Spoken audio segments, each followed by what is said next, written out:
1000 سال پیش یک نگاه دنیام از هم پاشی. تو آمدی و قلبم راه برگشت نداشت. در خانه های غریب اسم تو شد نفسام،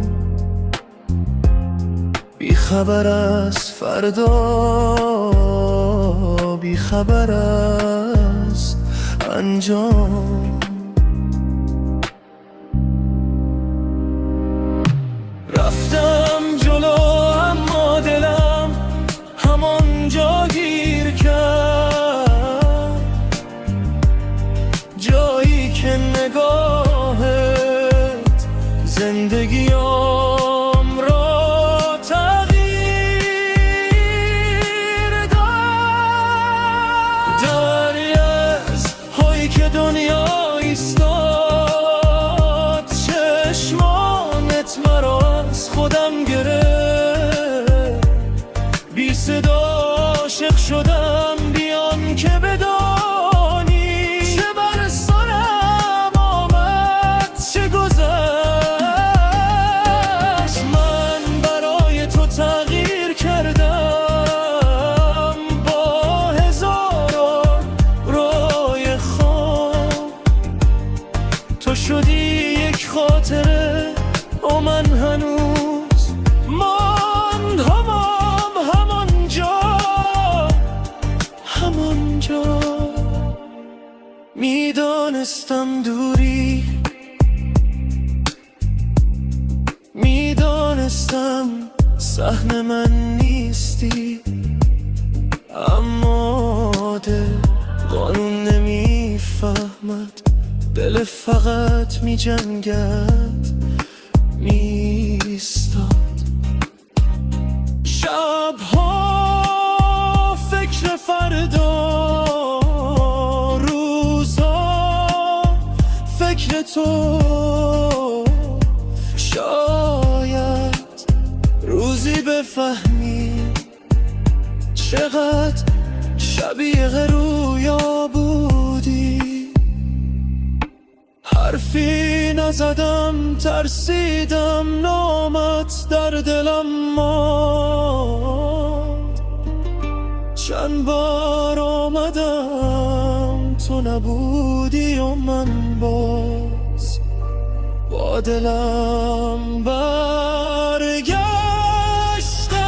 فارغت کی که دنیا ایستاد، سرنوشت مسیرش را عوض کرد.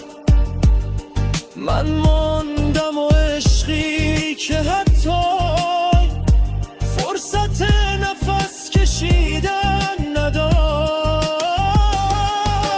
من برای تو بزرگ شدم،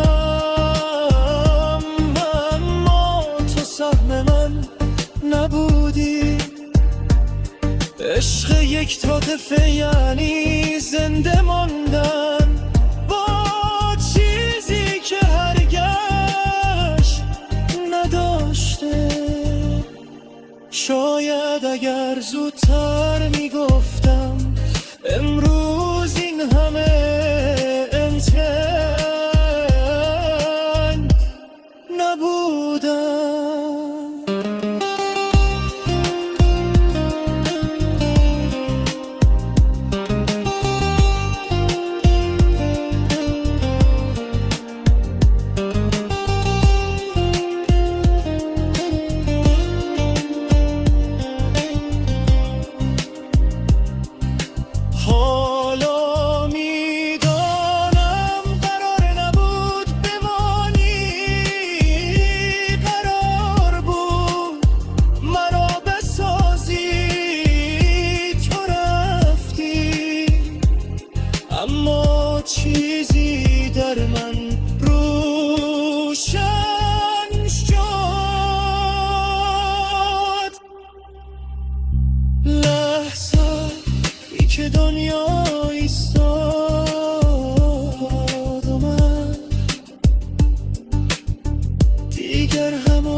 گذشته